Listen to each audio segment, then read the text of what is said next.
This photograph is that of Debanhi Escobar, an 18-year-old woman standing alone beside the Monterrey-Nuevo Laredo highway in Nuevo León, Mexico, during the early hours of April 9th, 2022. The road is almost empty. Debanhi is facing away from the camera, surrounded by darkness.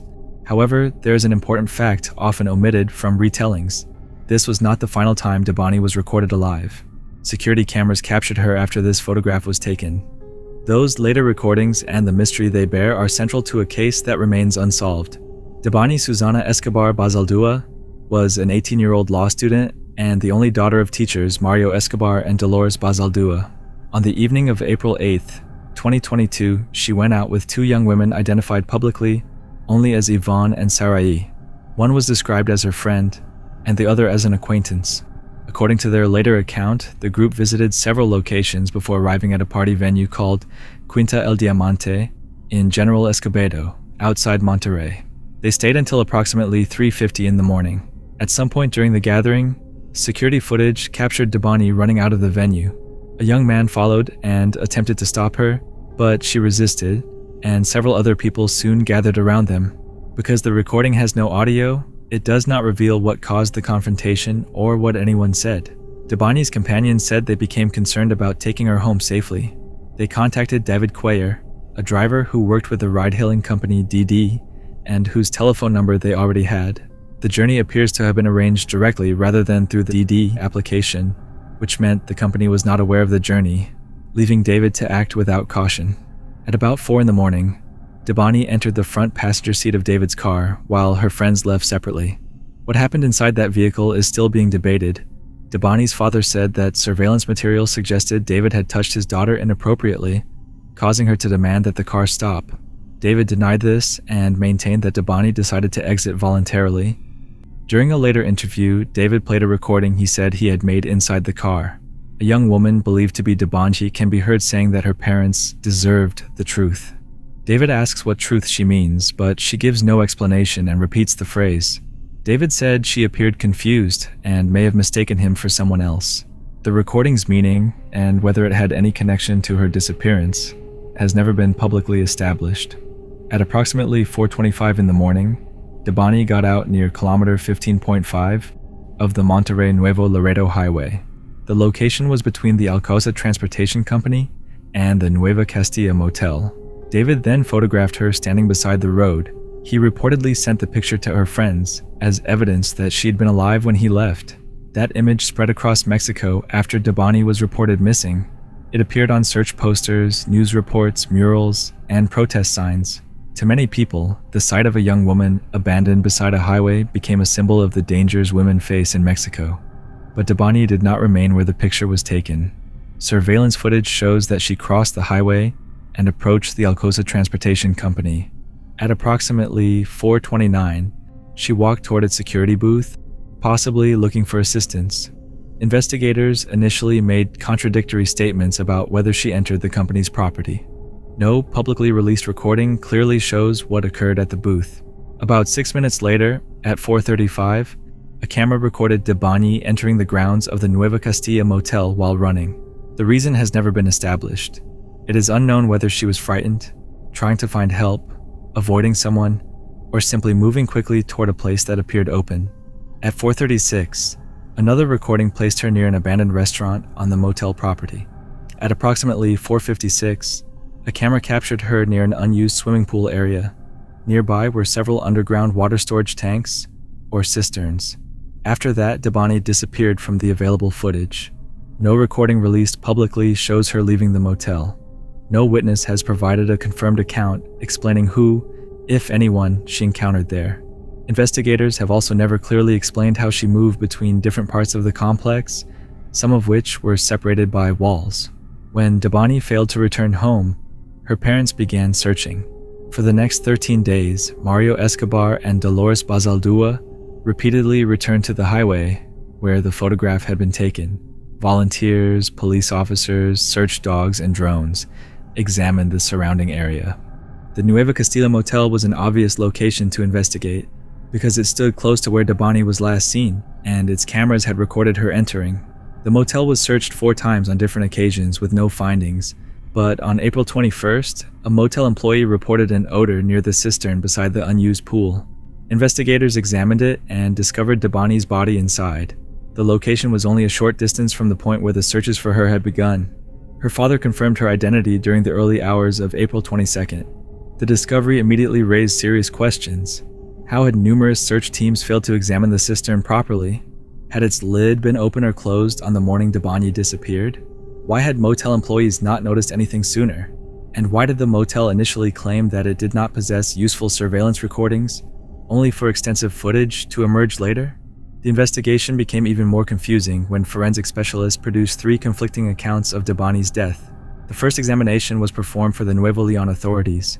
It concluded that she died from a serious head injury. Officials suggested that she may have entered the motel grounds, accidentally fallen into the cistern, and been unable to escape.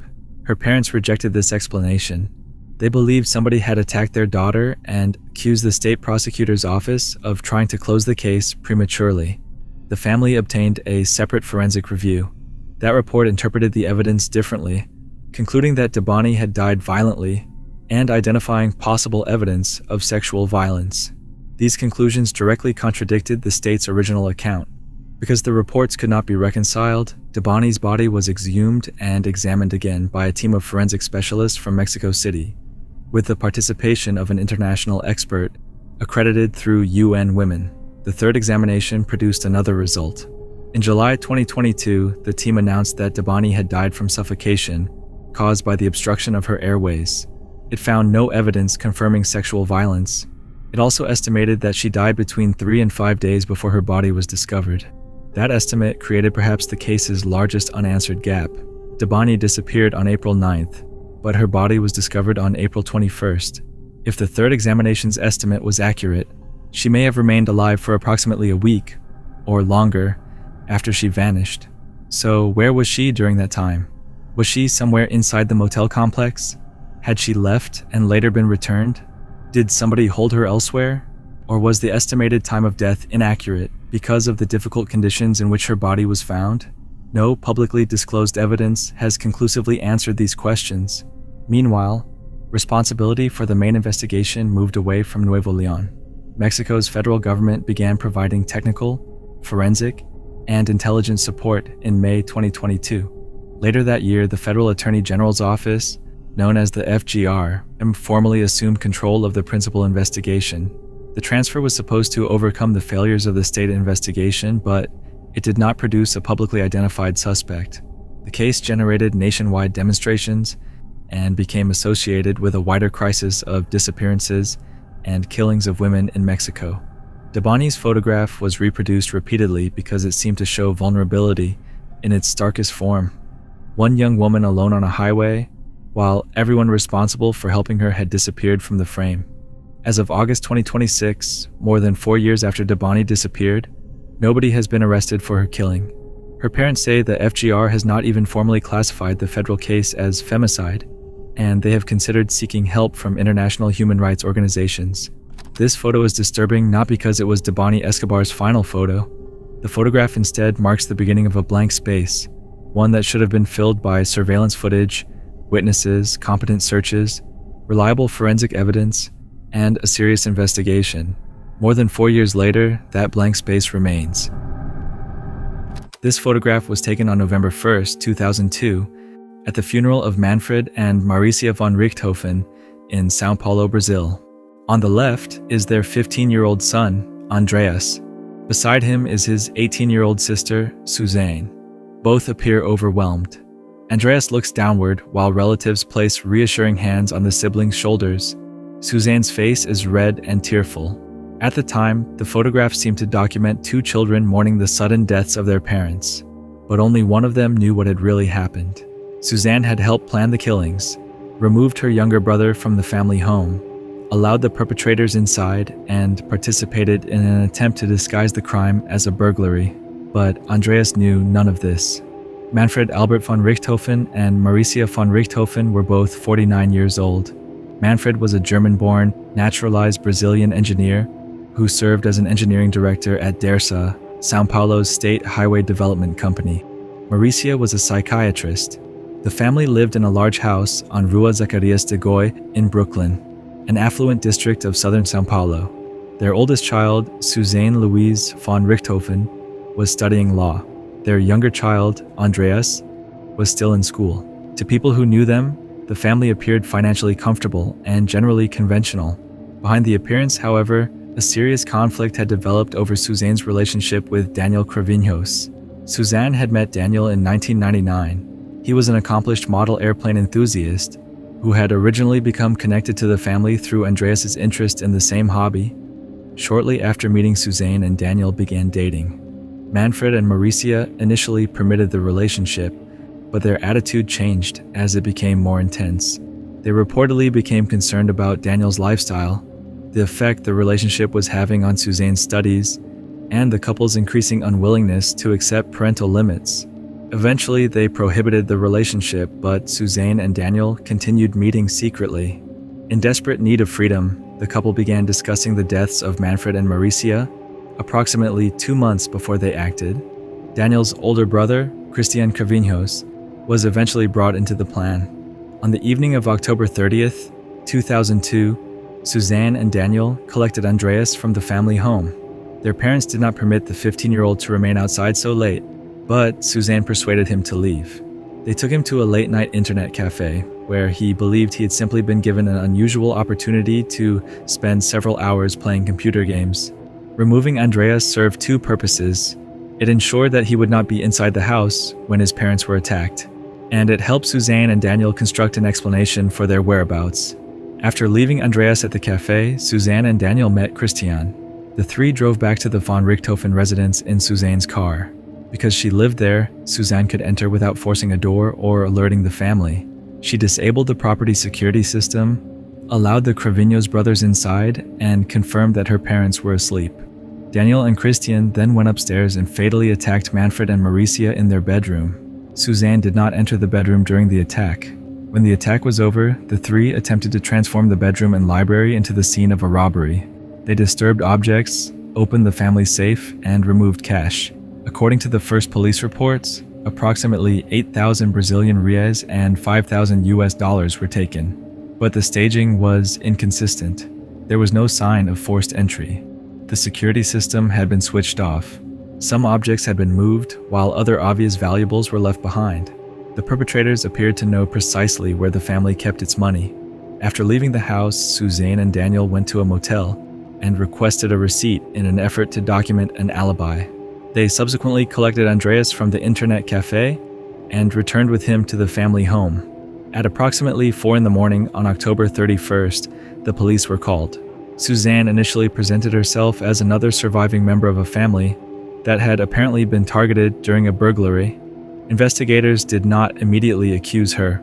The first public reports even described the deaths as a possible robbery followed by murder. Nevertheless, detectives quickly became suspicious. The absence of forced entry suggested that whoever entered either possessed a key or had been admitted by somebody inside. The disabled alarm indicated familiarity with the house.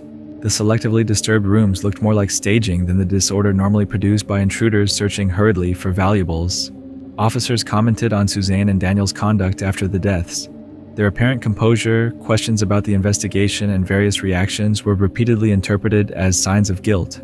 Those observations became part of the mythology surrounding the case, but behavior during grief is not reliable proof of a crime. Different people react to traumatic events in different ways. The physical circumstances, financial evidence, contradictions, and eventual confessions were far more important. On November 1st, Manfred and Mauricia were buried at Cemiterio Redentor in western São Paulo. Photographer Flavio Grieger captured Suzane and Andreas during the funeral. Suzane was still publicly regarded as a bereaved daughter. Daniel was also present at the funeral, standing among the people supposedly supporting the family. Unbeknownst to him, he was surrounded by individuals responsible for his parents' deaths, without knowing that they had deliberately used his night at the internet cafe as part of their plan. The investigation broke open because of a motorcycle. Approximately 10 hours after the crime, Christian arranged for a new Suzuki motorcycle to be purchased through another man. The transaction was made in cash and included 36 $100 notes. Police suspected that the dollars came from the money missing from the von Richtofen residence. Christian also claimed that he had been with his girlfriend during the relevant hours, but she contradicted his account. On November 8th, investigators questioned the suspects for almost 12 hours. Christian was reportedly the first to admit his participation. Daniel and Suzane then confessed as well. Police announced that Suzane and Daniel had planned the deaths because Manfred and Maricia opposed their relationship. At the time, Suzane reportedly claimed that she had acted for love and believed her parents' deaths were the only way she could remain with Daniel. Prosecutors argued that the plan was motivated by both Suzane's desire to remain with Daniel and her expectation of inheriting the family estate. The preparations showed that the killings were premeditated. Andreas had been removed from the house, Christian had been recruited, the security system had been disabled, the scene had been disguised as a burglary, and Suzane and Daniel had attempted to create an alibi. When the case reached trial in 2006, Suzane and Daniel blamed each other. She claimed that Daniel had controlled and pressured her, while his defense portrayed Suzane as the driving force behind the plan. The jury rejected Suzane's claim of coercion and convicted all three defendants. On July 22, 2006, Suzane and Daniel each received 39-year prison sentences, while Christian received 38 years. Additional 6-month sentences were imposed for altering the crime scene, although Suzane's was later declared time-barred. In 2015, a civil court also excluded Suzane from her parents' inheritance, transferring the estate to Andreas. That year, she entered a semi-open prison regime. In January 2023, after approximately 20 years in custody, she progressed to the supervised open regime. Her conviction and remaining sentence were not erased. The funeral photograph is frequently presented as evidence of Suzane's fake tears, but a still image cannot prove what someone was feeling, as it does not need to. What makes the photograph disturbing is what Suzane already knew when it was taken. She knew the burglary had been staged. She knew why Andreas had been taken to the internet cafe. She knew how the attackers had entered the house and who was responsible for their parents' deaths. Andreas knew none of it. He stood beside the sister he believed was his closest surviving family member, unaware that she had helped arrange the crime that brought them to that funeral. This photograph looks like a normal family picture, until you examine the background. The three people posing are the wife, daughter, and mother-in-law of Reynaldo Dagsa, a local councilman from Barangay 35 in Maypajo, Caloocan City, Philippines. Dagsa was behind the camera.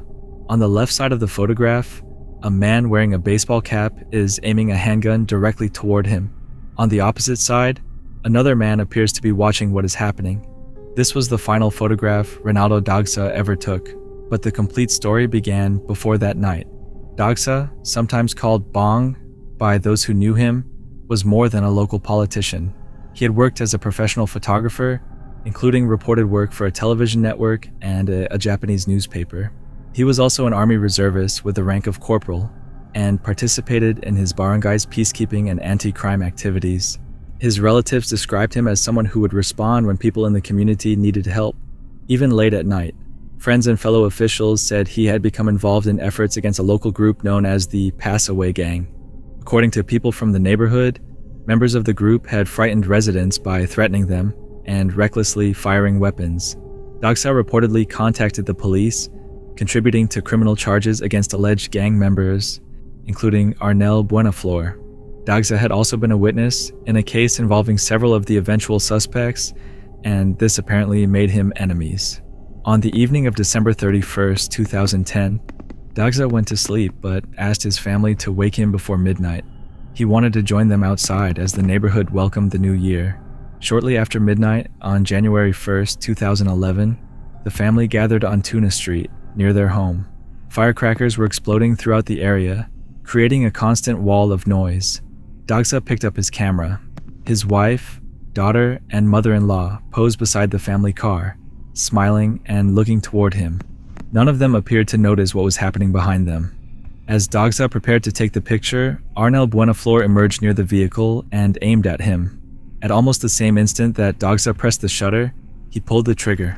Another armed person was positioned behind Dagsa, outside the camera's view. Because the sound was masked by the surrounding fireworks, Dagsa's relatives reportedly did not immediately understand what had happened. They only saw him collapse. The family rushed him to a hospital, but he did not survive. The attackers fled, probably believing that the confusion of New Year's celebrations had concealed their identities. When the family examined Dagsa's last photograph, they discovered that his camera had captured an unusually clear image of the man aiming at him. It also showed another suspected participant, later identified by Philippine reporting as Michael Rollin, near the opposite edge of the frame. The family handed the photograph to the police. On January 4th, the Philippine Daily Inquirer placed it on its front page. It quickly spread through international news organizations. Despite confused early reports, the investigation and subsequent court proceedings established that the photographed gunman was Arnel Buenaflor. Buenaflor fled Metro Manila with his girlfriend and hid in Isabela province.